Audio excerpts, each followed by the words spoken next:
আমাদের সম্মানীয় প্রধান বক্তা মঞ্চে আমাদের মাঝে এসে পড়েছেন। আমাদের আজকের এই অনুষ্ঠানের প্রধান অতিথি আমাদের বাংলাদেশ জামাতে ইসলামী গাইবান্ধা জেলা শাখার আমির।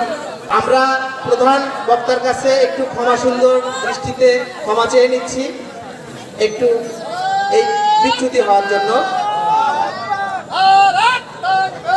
আমাদের মঞ্চে প্রধান অতিথি বাংলাদেশ জামাতে ইসলামী গাইবান্ধা জেলা শাখার আমির জননেতা আব্দুল করিম, উনি আমাদের মাঝে এসেছেন, আমাদের এই গোদারহাটে এসেছেন।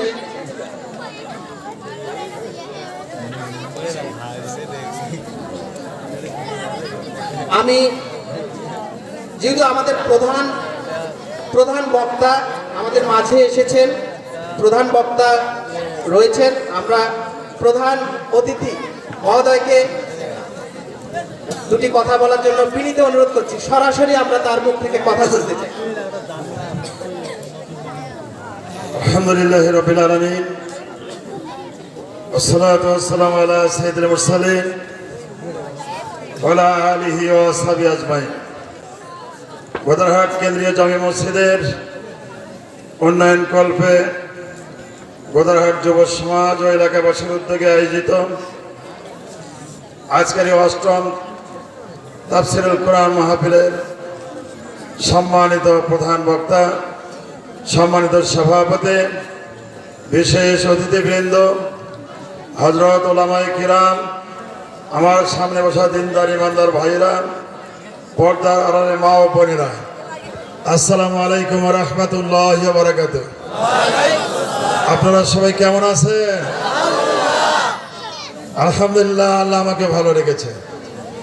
সকাল থেকে শুরু হয় আমার কাজ, এই সকাল সারাদিন কাজ করছি, আবার এখানে আসছি, আবার আরেকখানে যাইতে হবে। আমার জন্য দোয়া করবেন, আল্লাহ যেন আমাকে সুস্থ রাখেন। সম্মানিত ভাই ও বোনেরা, তাফসিরুল কোরআন মাহফিল বাংলাদেশে আজ নতুন করিয়া নয়। বাংলাদেশে টেকনাফ থেকে তেতুলিয়া, রূপসা থেকে পাথুরিয়া, এমন কোন গ্রামগঞ্জ হাট বাজার নাই যেখানে তাফসির মাহফিল হয় নাই, ঠিক না? কিন্তু মাঝখানে আমরা দীর্ঘ সময় আমরা 15.5 বছর তাফসির মাহফিল করতে পাই নাই। জুলাই বিপ্লবের মধ্য দিয়ে বাংলাদেশে এমন একটা সুযোগ সৃষ্টি হয়েছে, এবার এখন আর অনুমতিও লাগে না। সারা বাংলাদেশে হাজার হাজার তাফসির মাহফিলের লক্ষ লক্ষ জনতা ঢল, বলে ঠিক না? এই যে তাফসির মাহফিল কেন করা হয়? কোরআনের কথাগুলো তো পৌঁছে দেওয়া হয় মানুষের কাছে, ঠিক না? এই কোরআনের বাণী পৌঁছে দেওয়া হয়, কিন্তু কোরআনের বাণী বাস্তবায়ন হয় না। আমরা নিজেরাও যা শুনি তা পালন করার চেষ্টা করি না। আমি প্রধান বক্তা, শুধু ভারত থেকে এখানে এসেছেন, ওনাকে তো সবসময় পাওয়া যাবে না, পাওয়া যাবে? এরপর আরো একজন বক্তা আছেন, তিনি হলো প্রধান আকর্ষণ, এনেও আকর্ষণ, দুইজনেই আমাদের আকর্ষণ। আমরা বাংলাদেশের পক্ষ থেকে আমার ভারতের ভাইকে স্বাগত জানাই। উনি গুরুত্বপূর্ণ আলোচনা করবেন, সে আলোচনায় আমরা শুনবো, ঠিক না? কারণ ওনাকে যখন তখন আমরা পাবো না। তা আমিও থাকতাম, আমার আবার কালকে সারাদিন প্রোগ্রাম আছে, আবার রাতে 3টে তাফসিরুল কোরআন মাহফিল আছে। শরীরে একটা দাবি আছে, রেস্টের প্রয়োজন আছে, ঠিক না? এই জন্য আমি একটু বেয়াদবি করবো। আমার কথা শেষ করে আমি এখান থেকে বিদায় নেবো। আপনার বেজার হবেন না তো? মঞ্চের ভাইরা বেজার হবেন না তো? সম্মানিত ভাই ও বোনেরা, শেষ কথাটা বলতে চাই যে আমরা আশরাফুল মাখলুকাত, আমাদেরকে সৃষ্টি করে যে সৃষ্টির সেরা হিসাবে পৃথিবীতে যত সৃষ্টি আছে, যত আল্লাহর সৃষ্টি, সকল সৃষ্টির সেরা হলো আশরাফুল মাখলুকাত মানুষ। জিন এবং মানুষের বিচার হবে, ভালো মন্দর বিচার হবে, ঠিক না?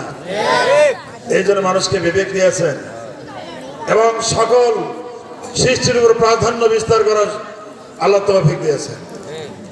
সেই মানুষ যদি সেই আল্লাহর হুকুম, যিনি আমাকে সৃষ্টি করলেন, যিনি আমাকে তৈরি করলেন, এত নাজ নিয়ামত দিলেন, এত সুখ শান্তি দিলেন, সেই স্রষ্টার যদি আমরা আনুগত্য না করি, তার হুকুম যদি পালন না করি, তিনি কি আমাদের উপর খুশি হবে?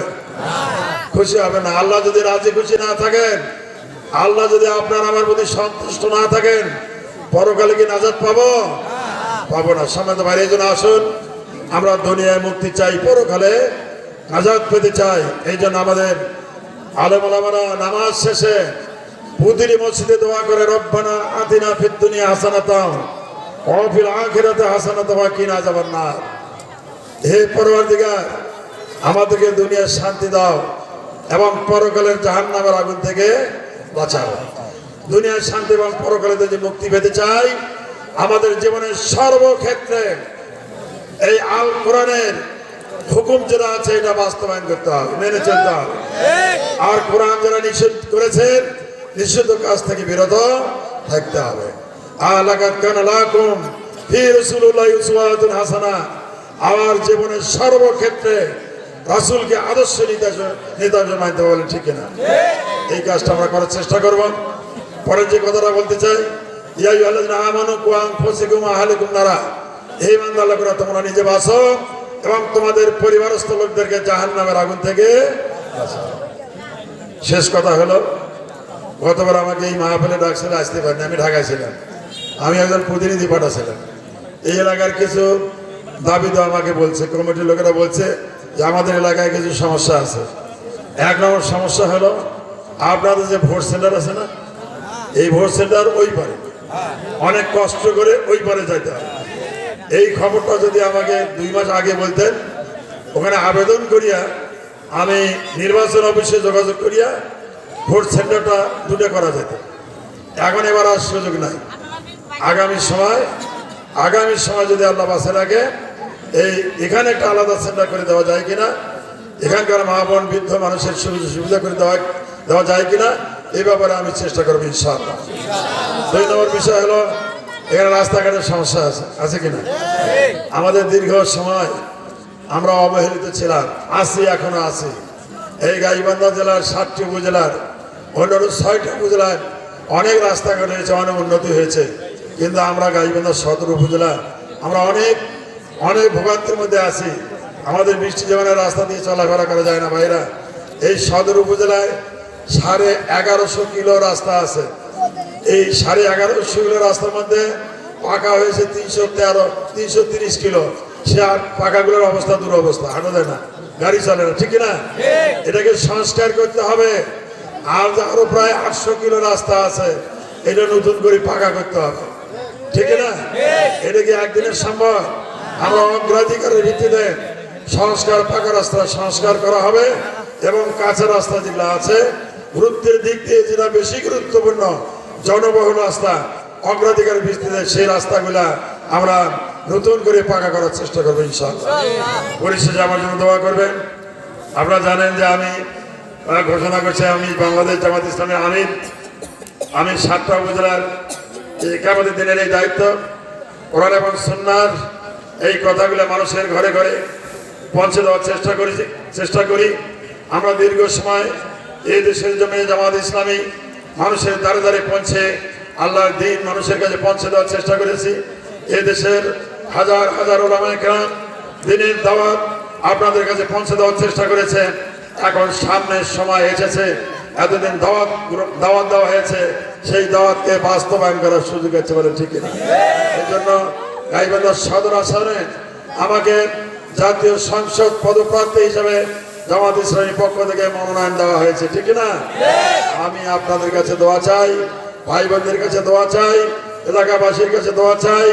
আপনারা যদি আমাকে নির্বাচিত করতে পারেন, তাহলে সংসদে গিয়ে গাইবান্ধা সদর উপজেলার সার্বিক সমস্যাগুলো তুলে ধরার চেষ্টা করবে ইনশাআল্লাহ, এবং পর্যায়ক্রমে সমস্যাগুলো সমাধান করার চেষ্টা করা হবে।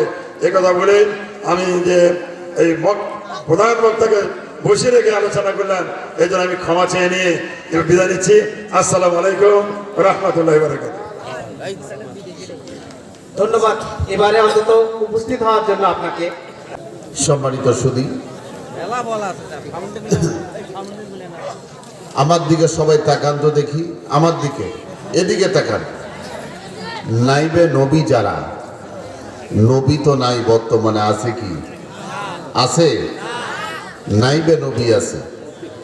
ইন্নাল উলামা ওয়ারাসাতুল আম্বিয়া, নিশ্চয় আলেম ওলামাগণ হচ্ছে নাইবে নবী। নবীজি বলেন ক্বালা রাসূলুল্লাহ সাল্লাল্লাহু আলাইহি ওয়াসাল্লাম মান সাফানি মান ফাকাদ সাফানি ওয়া মান সাফানি কানা মাই ফিল জান্নাহ। সম্মানিত আমার দিনী ভাইয়েরা, মা বোনেরা, যারা নাইবে নবী আলেম ওলামা তাদের সাথে যদি মুসাফা করে, নবী বলছেন আমি নবীর সাথে মুসাফা করা।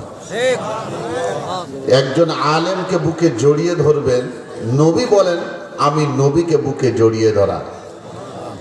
একজন আলেম ওলামার দিকে নেক দৃষ্টিতে তাকাবেন, তো নবীজি বলেন আমি বিশ্বনবী মুহাম্মদ রাসূলুল্লাহ সাল্লাল্লাহু আলাইহি সাল্লামের দিকে তাকানো, দেখা। সুবহানাল্লাহ। যারা একজন আলেমকে মহব্বত করবে, ভালোবাসবে, নবীজি বলেন কানা মাই ফিল জান্নাহ, হাসরের ময়দানে আমি নবীর সাথে তার আল্লাহর জান্নাতে যাবে। তাহলে আপনাদের নজর থাকবে কোন দিকে?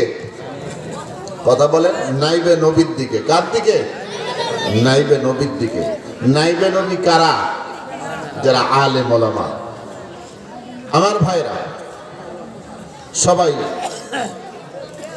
যারা পড়ুন আউযু বিল্লাহি মিনাশ শাইতানির রাজীম বিসমিল্লাহির